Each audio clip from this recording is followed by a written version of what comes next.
interferência na Petrobras, esse dedo do governo na Petrobras, como que a associação vê esse tipo de interferência, Fábio? Eu acho que você colocou bem, Felipe, é o risco de interferência que está sendo colocado. Apesar da gente reconhecer e saber que aqui no país a gente tem, não de hoje, né, movimentos no campo político que eventualmente se miscuem aqui com o movimento no campo da gestão, isso não é o caminho natural. E são práticas que efetivamente a gente precisa eliminar aqui na nossa dinâmica de fazer o nosso mercado de capitais ser mais reconhecido internacionalmente. A nossa visão aqui, a visão institucional da associação, é de que a gente precisa preservar a dinâmica de governança das empresas estatais. Não só a lei societária traz aqui o requisito de que o conselho de administração é o órgão responsável, junto com o management, para tomar as decisões de política, seja política de preços, de estratégia ou eventualmente outras dimensões, mas em especial sobre a própria avaliação da nomeação e também eventualmente da retirada do presidente ou dos diretores das companhias estatais.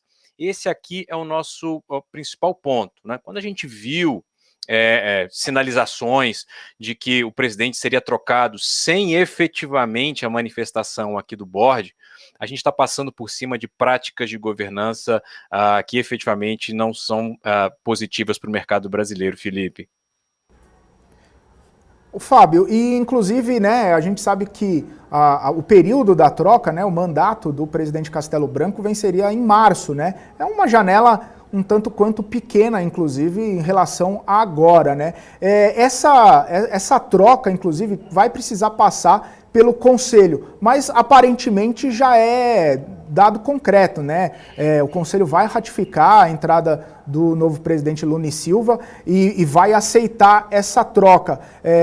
Mas a questão é a seguinte, o Conselho ele poderia vetar, e se vetasse, que tipo de recado poderia mandar, inclusive, para o governo, ou isso não deveria acontecer, ou isso provavelmente não vai acontecer? Felipe, a gente precisa inclusive lembrar que apesar do governo federal ser um dos principais acionistas nessas companhias que a gente citou aqui, né, Banco do Brasil, Petrobras, Eletrobras, ele não é o único. Tem uma série de outros investidores, inclusive pessoas físicas, que também são sócios da companhia. E quando você tem um anúncio por exemplo, o acionista controlador dizendo, olha, já está definido o nome e a troca vai ser feita, você não dá nenhum espaço para que essa discussão seja feita dentro do Conselho. Lembrando que os representantes do Conselho de Administração são eleitos ou são indicados não só pelo governo federal, mas também são eleitos por minoritários, né? Só para a gente dar uma dimensão aqui do que a gente está falando, basta a gente olhar lá a base acionária da Petrobras que a gente vai encontrar, por exemplo, o FGTS como acionista. Então você imagina, os trabalhadores ali que têm também uma participação indireta e os milhões de pessoas físicas que também, direta ou indiretamente, estão lá presentes, né? Eu vou, somente para concluir aqui esse raciocínio, dizer que os próprios fundos de pensão, né, na aposentadoria aqui de milhões de pessoas estão lá. E o Glauco, no bloco anterior, deixou claro, né, de quais são os mecanismos de transmissão para os preços dos ativos de toda essa interferência, né, quer dizer, com uma volatilidade de curto prazo, mas eu acho que o risco maior, acho que passado essa tormenta, né, onde os fundamentos aqui estão efetivamente descolados, é de você precificar um desconto permanente aqui nessas companhias daqui para frente. Isso eu acho que é a imagem da credibilidade do Brasil que acaba sendo afetada também, né? Como você bem citou, né, existem vários fundos de pensão, fundos de investimentos que estão com suas posições ali em Petrobras. Inclusive o Marcos Saravalli trouxe um pouco mais cedo aqui para a gente uma relação dos fundos que têm mais posição na Petrobras, né? Fundos de pensão, enfim, toda essa questão. Mas a gente sabe também que existe uma associação dos minoritários, dos acionistas minoritários, que inclusive se reúnem, né? Essa associação se reúne para debater debater e discutir questões referentes à governança da estatal. Eu queria saber de você, Fábio, como é que funciona esse conselho e que tipo de... como que eles receberam essa questão e que tipo de ação esse conselho pode tomar, essa associação dos minoritários pode tomar algum tipo de atitude para, inclusive, se posicionar ou contra ou a favor da troca do comando lá na Petrobras? Perfeito, Felipe. A AMEC é a principal associação de minoritários hoje aqui no Brasil, representando esses investidores institucionais, né? E as discussões que a gente tem feito aqui, também com uma certa apreensão, devem acontecer nos próximos dias aqui para uma eventual manifestação ou um statement, como a gente sempre faz em situação da espécie. Vale lembrar que amanhã o Conselho da Companhia se reúne, não necessariamente para discutir esses pontos que estão sendo colocados aqui, mas certamente, nem que seja como um assunto extra-pauta, e isso vai ser conversado. Existe uma movimentação de mercado, a gente está costurando aqui algumas reuniões internas, né, para conversar não só com os investidores, mas também para avaliar a opinião de conselheiros aqui sobre esses movimentos, né? O nosso principal objetivo é, de fato, de fortalecer a governança da companhia. Quer dizer, independente se, como você citou, né, se o nome efetivamente vai ser confirmado, independente da discussão aqui de perfil ou não, isso são assuntos, pelo menos neste momento, externos à companhia.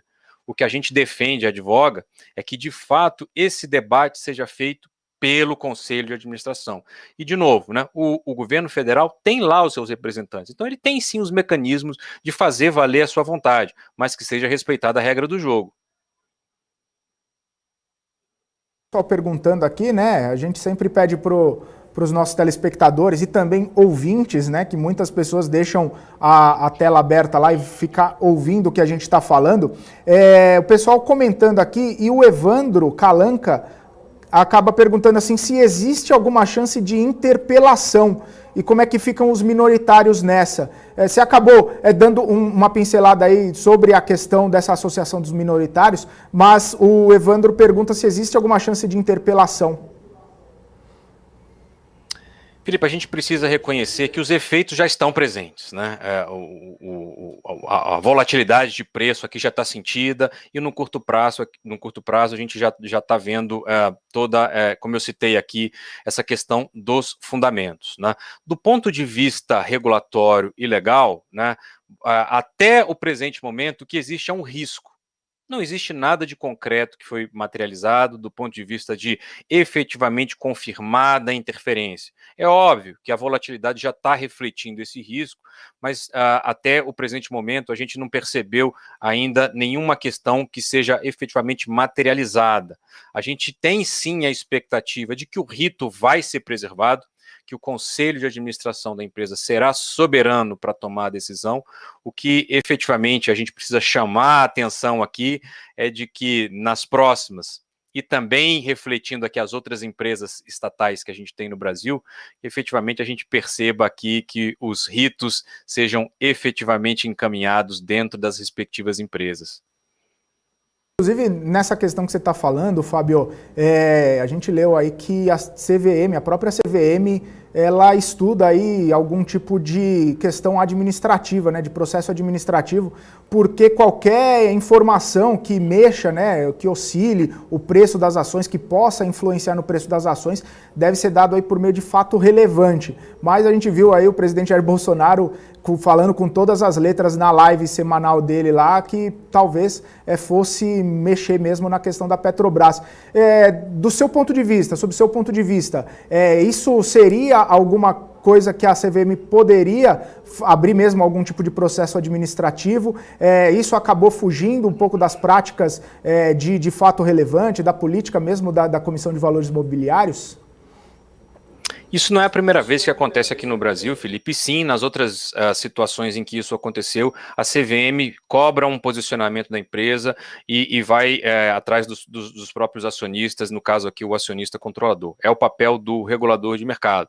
Eu chamo a atenção que se a gente olha o que acontece em outros países, por exemplo, nos Estados Unidos, é comum que em situações da espécie haja um processo, inclusive, de reparação de danos. porque efetivamente tivemos investidores prejudicados.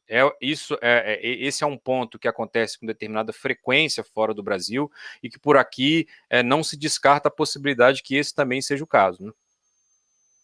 E como que essa questão se daria na prática, Fábio? Até porque a gente sabe que, de repente, algum questionamento da CVM seria, né, na direção da própria Petrobras, por não ter soltado um fato relevante, ter deixado o próprio presidente falar. Mas como que seria